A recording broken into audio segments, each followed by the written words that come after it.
Matthew chapter 27. Early in the morning, all the chief priests and the elders of the people made their plans how to have Jesus executed. So they bound him, led him away, and handed him over to Pilate the governor. When Judas, who had betrayed him, saw that Jesus was condemned, he was seized with remorse and returned the 30 pieces of silver to the chief priests and the elders. "I have sinned," he said, "for I have betrayed innocent blood." "What is that to us?" they replied. "That's your responsibility."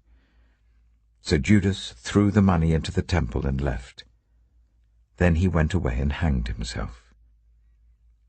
The chief priests picked up the coins and said, "It is against the law to put this into the treasury, since it is blood money." So they decided to use the money to buy the potter's field as a burial place for foreigners. That is why it's been called the Field of Blood to this day. Then what was spoken by Jeremiah the prophet was fulfilled. They took the 30 pieces of silver, the price set on him by the people of Israel, and they used them to buy the potter's field as the Lord commanded me.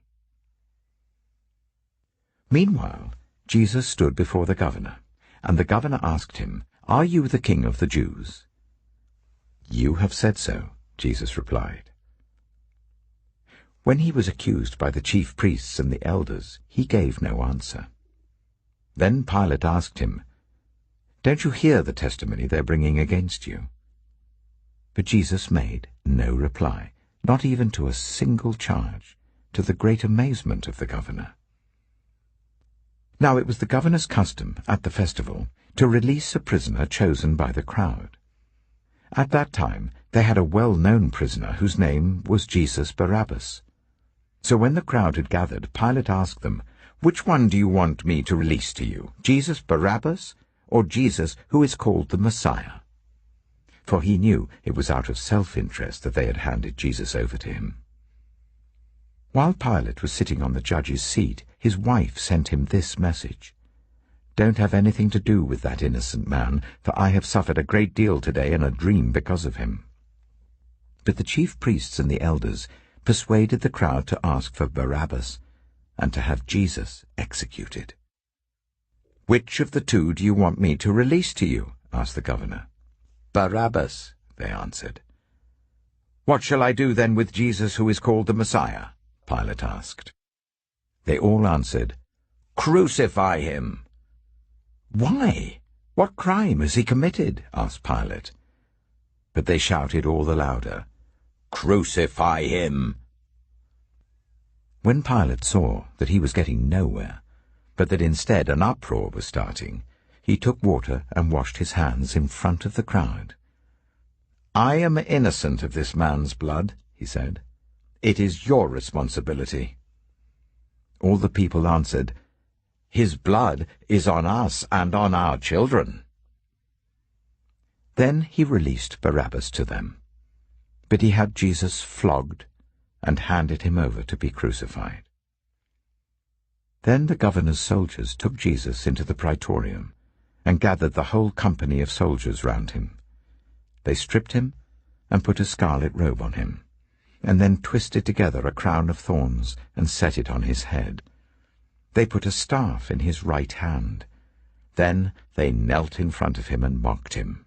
"Hail, King of the Jews!" they said. They spat on him and took the staff and struck him on the head again and again. After they had mocked him, they took off the robe and put his own clothes on him. Then they led him away to crucify him. As they were going out, they met a man from Cyrene named Simon, and they forced him to carry the cross.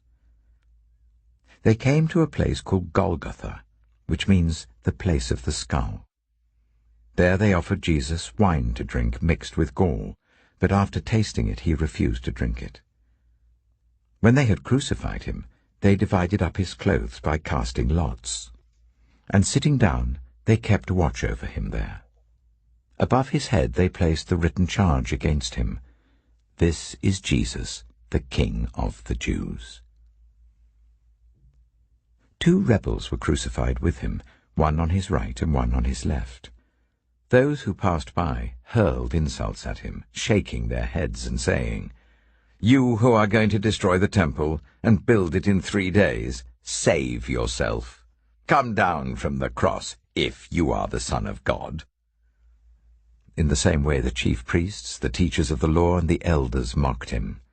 "He saved others," they said, "but he can't save himself. He's the King of Israel. Let him come down now from the cross, and we will believe in him. He trusts in God. Let God rescue him now, if he wants him.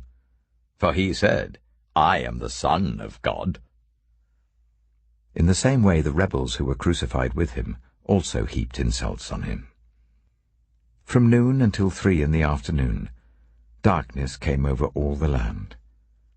About 3 in the afternoon, Jesus cried out in a loud voice, "Eli, Eli, lama sabachthani," which means, my God, why have you forsaken me?"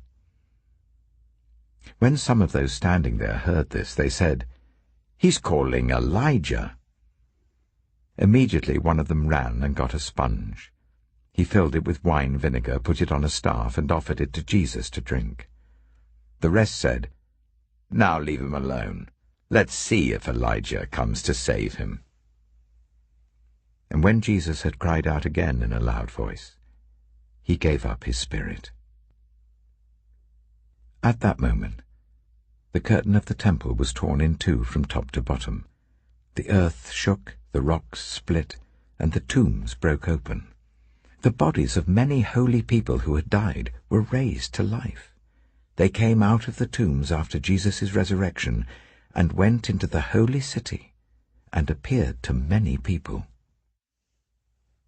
When the centurion and those with him who were guarding Jesus saw the earthquake and all that had happened, they were terrified and exclaimed, "Surely he was the Son of God." Many women were there, watching from a distance. They had followed Jesus from Galilee to care for his needs. Among them were Mary Magdalene, Mary the mother of James and Joseph, and the mother of Zebedee's sons. As evening approached, there came a rich man from Arimathea named Joseph, who had himself become a disciple of Jesus. Going to Pilate, he asked for Jesus' body, and Pilate ordered that it be given to him. Joseph took the body, wrapped it in a clean linen cloth, and placed it in his own new tomb that he had cut out of the rock. He rolled a big stone in front of the entrance to the tomb and went away. Mary Magdalene and the other Mary were sitting there opposite the tomb. The next day, the one after Preparation Day, the chief priests and the Pharisees went to Pilate. "Sir," they said, "we remember that while he was still alive, that deceiver said, 'After 3 days I will rise again.' So give the order for the tomb to be made secure until the 3rd day. Otherwise his disciples may come and steal the body and tell the people that he has been raised from the dead. This last deception will be worse than the first." "Take a guard," Pilate answered. "Go, make the tomb as secure as you know how." So they went and made the tomb secure by putting a seal on the stone and posting the guard.